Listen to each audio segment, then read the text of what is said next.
So Women for Oncology is indeed an initiative which was started years ago within ESMO, with a kind of a slow growth initially. It was Martine Picard to launch it, it's very important to say, but it was difficult to really grab all the attention which was deserved in the very beginning.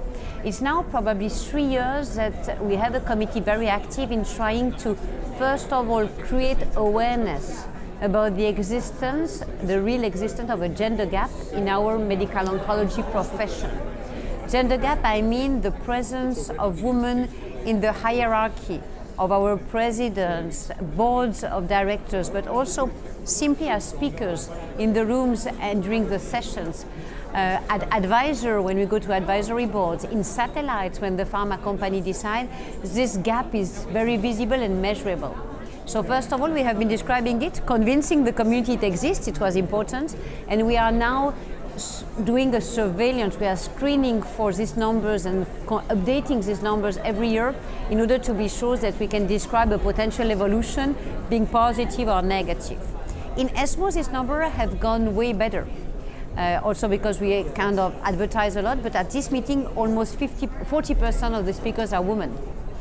We were at 20-something some years ago, right? So it's good, but we have to continue. But the negative points and where we are stuck at the time being, if you look at the international level, international congresses, international boards, or if you look at national levels, since 3 years it hasn't changed at all. 30% or 25 to 30% of the speakers are women, and board members being women are extremely rare.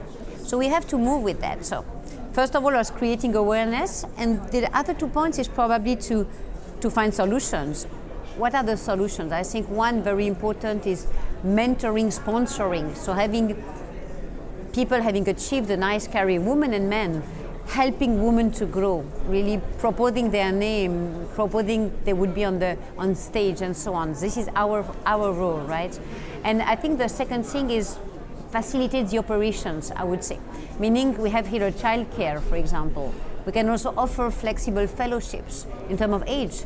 Should you have an age limit at 40 when you had 3 kids, or can you grow the age a little bit more and so on? So we have to create around the woman condition some, I would say, operation facilities which will allow women to make a career with a little bit less obstacles. So all these things are ongoing. And where would you like to see it in, say, 5 years' time? I think you should never really imagine that parity must define a population, but a more balanced environment. So what I would say is, I wouldn't say 50%, it would be ideal, but it should fluctuate between 40 and 60 on both sides, right? So I hope that where we stand for this meeting, for example, in ESMO in terms of speakers, it should stay the same. Still, I have been seeing satellite symposia with only men. I have been seeing some advisory boards with only men. So still there are other levels where the expertise of women is still maybe not completely appreciated. So on that side, maybe a bit more hidden in the rooms. We have to be careful that women are also at the top level, because at the end, most of the changes come from there and go down, right? There must also be the initiative you mentioned with mentoring to support women from the beginning.